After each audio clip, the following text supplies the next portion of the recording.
मनीष एक बड़ी कंपनी में काम करता था और चुलबुल 5वीं क्लास में पढ़ती थी। पूर्णिमा दिन भर घर के काम में व्यस्त रहती थी, मगर दोपहर में वो अक्सर खाली रहती थी। एक दिन पूर्णिमा ने सुना कि पास वाले घर में कुछ हलचल हो रही थी। ओहो, लगता है बगल वाले घर में कोई नया रहने आया है। चलो अच्छा है, ये घर कब से खाली भी पड़ा हुआ था। अब कोई नया रहेगा तो थोड़ी चहल पहल भी रहेगी। पूर्णिमा फिर से अपने कामों में लग जाती है और चुलबुल के स्कूल से आने का टाइम हो जाता है। वो दरवाजे पर जाकर चुलबुल का रास्ता देखने लगती है कि तभी उसे दिखाई देता है कि चुलबुल तो बगल वाले घर के दरवाजे पर खड़ी थी। अरे ये क्या, ये चुलबुल भला किससे बात कर रही है? पूर्णिमा जाकर देखती है तो उसे वहाँ एक औरत दिखती है। जी नमस्ते, मेरा नाम मोना है। मैं अभी अभी आपके पड़ोस में रहने आई हूँ। ये बच्ची यहाँ से जा रही थी तो बस मैं इससे बात करने लगी। आपको बुरा लगा हो तो माफ कीजिएगा। अरे नहीं नहीं, इसमें भला बुरा लगने जैसी क्या बात है? हम तो अब पड़ोसी हैं तो बातचीत तो लगी ही रहेगी। फिर पूर्णिमा चुलबुल के साथ घर आ जाती है और शाम को अपने पति से कहती है, अरे आपको पता है हमारे बगल वाले घर में एक नई पड़ोसन शिफ्ट हुई है। उनका नाम मोना है। वाह, अच्छी बात है। तब से वो घर खाली पड़ा था। हाँ, मुझे तो वो बहुत अच्छी लगी। बातें भी बड़ी अच्छी अच्छी कर रही थी और चुलबुल को भी वो पसंद आई।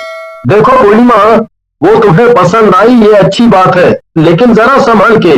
आजकल जमाना बहुत खराब है। ऐसे इतनी जल्दी किसी से घुलना मिलना ठीक नहीं। अरे क्या आप भी ये टीवी पर उल्टे सीधे क्राइम वाले सीरियल देख देख कर आपका दिमाग खराब हो गया है। वो अच्छी औरत है। मैं तो तुम्हारे ही भले के लिए कह रहा हूँ, लेकिन खैर, तुमने मेरी सुनी ही कब है जो अभी सुनोगी। जैसा सही लगे वैसा करो। इसके बाद पूर्णिमा और चुलबुल की मोना से दोस्ती और गहरी होने लगती है। तीनों अक्सर शाम को साथ में बैठा करते थे और कई बार पूर्णिमा चुलबुल को मोना के घर खेलने भेज देती थी। एक दिन पूर्णिमा को अचानक मनीष के साथ अपने ससुराल जाना पड़ा। मनीष की माँ की तबीयत बहुत खराब थी और वो हॉस्पिटल में एडमिट थी। पूर्णिमा को चुलबुल को साथ ले जाना सही नहीं लगा, इसलिए उसने उसे मोना के घर पर छोड़ दिया था। देख रहे हो मनीष, तुम कहते थे कि मोना से दोस्ती करना सही नहीं, लेकिन आज वही हमारे इतने काम आई है। चुलबुल किसी के भी घर नहीं रुकती थी, लेकिन देखो वो खुशी खुशी मोना के साथ रुक गई। मनीष पूर्णिमा की बात सुनकर भी कुछ नहीं बोलता है, लेकिन उसे मोना कुछ ठीक नहीं लग रही थी, मगर वो पूर्णिमा के सामने कुछ नहीं कह पाया। 2 दिन बाद पूर्णिमा और मनीष वापस आ जाते हैं। जब वो घर वापस आते हैं तो चुलबुल मोना के साथ खेल रही थी। चुलबुल बेटा, आओ, देखो मम्मी पापा वापस आ गए हैं।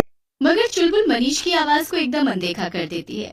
चुलबुल फिर से कुछ नहीं बोलती है। मनीष को चुलबुल का ऐसे चुप रहना पसंद नहीं आता है और वो उसे लेकर घर चल पड़ता है, मगर चुलबुल अपना हाथ छुड़ाकर मोना के पास भाग जाती है। पूर्णिमा और मनीष दोनों ही ये सब देखकर हैरान रह जाते हैं। जल्दी यहाँ से चलो चुलबुल, वरना अच्छा नहीं होगा। इतना कहकर मनीष चुलबुल को थप्पड़ मारने जा ही रहा था कि मोना को गुस्सा आ जाता है और वो मनीष का हाथ पकड़कर मोड़ देती है। मोना की आंखें एकदम लाल हो जाती हैं और वो एक डरावनी चुड़ैल में बदल जाती है। ये क्या, ये तो एक चुड़ैल है। अरे कोई बचाओ मेरी बेटी को इससे। लेकिन मनीष या पूर्णिमा कोई भी उस चुड़ैल को हाथ लगाता, उसके पहले ही चुलबुल ने एक चाकू उठा लिया और अपने माँ बाप को मारने के लिए दौड़ पड़ी। मनीष और पूर्णिमा डर के कमरे के बाहर भाग गए। हे भगवान, आज मेरी अपनी बेटी मुझे मारने के लिए भाग रही है। वो जरूर इस चुड़ैल के वश में है। ये सब तुम्हारी गलती है पूर्णिमा। तुमसे मैंने मना किया था कि इस औरत से दूर रहो। पूर्णिमा जोर जोर से रोने लगती है।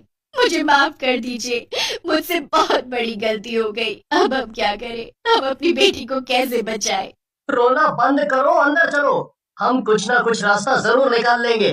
फिर दोनों घर के अंदर चले जाते हैं। दोनों को ही समझ में नहीं आ रहा था कि वो आखिर क्या करे और कैसे चुलबुल को घर वापस लेकर आए। रात काफी हो गई थी, लेकिन मनीष और पूर्णिमा को नींद ही नहीं आ रही थी। तभी मनीष ने कुछ आवाज सुनी। उसने देखा कि मोना चुड़ैल चुलबुल को लेकर कहीं जा रही है। ये क्या, ये चुड़ैल मेरी बेटी को लेकर कहाँ जा रही है? पूर्णिमा और मनीष दोनों उनके पीछे पीछे चलने लगते हैं। थोड़ी दूर जाने के मोना और चुलबुल वहीं कब्रिस्तान में एक बड़ा सा पानी का बर्तन रखकर बैठ जाते हैं और कोई तंत्र मंत्र करने लगते हैं। अरे ये चुड़ैल मेरी बेटी से क्या करा रही है? मैं इसे अभी रोकती हूँ। नहीं पूर्णिमा, रुक जाओ, मुझे देखने दो कि आखिर यहाँ पे हो क्या रहा है। मनीष ध्यान से सब कुछ देखता है और पूर्णिमा को लेकर घर आ जाता है। अरे ये क्या, आप मुझे घर क्यों ले आए हैं? वहाँ हमारी बेटी अकेली है। नहीं पूर्णिमा, हमारी बेटी वहाँ नहीं है, वो कोई और है। क्या? ये आप क्या बोल रहे हैं? ये भला कैसे हो सकता है? मैंने उसे देखा, वो हमारी ही बेटी तो थी। मैंने ध्यान से देखा था, वो लड़की जो वहाँ चुलबुल बनकर बैठी थी, उसकी परछाई उस पानी के बर्तन में दिख रही थी और वो बहुत काली परछाई थी। वो हमारी बेटी नहीं हो सकती है, जरूर वो कोई और है। मुझे तो कुछ समझ ही नहीं आ रहा है कि आप कहना क्या चाहते हैं। कल तक का इंतजार करो, कल तुम्हें सब कुछ समझ आ जाएगा। सब्र रखो। इतना कहकर मनीष और पूर्णिमा दोनों सोने चले जाते हैं। अगले दिन मनीष एक बहुत बड़े साधु बाबा को घर लेकर आता है और सारी बातें बताता है। मैं सब समझ गया हूँ। वो चुड़ैल बहुत खतरनाक है और वो अकेली नहीं है। वो काला साया और कोई नहीं बल्कि उसकी बेटी है और वो अपनी बेटी को फिर से जिंदा करना चाहती है। इसके लिए उसने तुम्हारी बेटी के शरीर का सहारा लिया है। वो रोज अपनी काली पूजा कर रही है ताकि वो धीरे धीरे तुम्हारी बेटी की आत्मा को कमजोर कर सके और उसके शरीर पे कब्जा कर सके। तो अब हम क्या करें बाबा? हमें कोई रास्ता बताइए ताकि हम अपनी बेटी को बचा सके। उस चुड़ैल ने तुम्हारी बेटी की आत्मा को एक बोतल में कैद कर लिया है और तुम्हें जाके उसे वहां से निकालना होगा। जैसे ही तुम्हारी बेटी की आत्मा आजाद हो जाएगी, वो वापस अपने शरीर में आ जाएगी। इतना कहकर बाबा वहाँ से चले जाते हैं। चलिए अभी चलते हैं और अपनी बेटी को बचाते हैं। मैं अब उसे उस चुड़ैल के पास 1 मिनट भी और नहीं रहने दूंगी। नहीं नहीं, अभी नहीं। अभी वो हमें अपने घर में कदम भी नहीं रखने देगी। हमें रात होने का इंतजार करना होगा, तभी हम उसके घर जाके वो बोतल ढूंढ पाएंगे। फिर दोनों रात होने का इंतजार करते हैं। रात होते ही चुड़ैल फिर से चुलबुल को लेकर उसी कब्रिस्तान की तरफ निकल पड़ती है। उसके जाते ही मनीष और पूर्णिमा चुपके से घर के अंदर घुस जाते हैं। हमारे पास ज्यादा वक्त नहीं है पूर्णिमा। हमें जल्दी से वो बोतल ढूंढनी होगी जिसमें हमारी चुलबुल की आत्मा कैद है। फिर दोनों वो बोतल ढूंढने में लग जाते हैं, लेकिन थोड़ी देर में चुड़ैल बुलबुल के साथ घर वापस आ जाती है।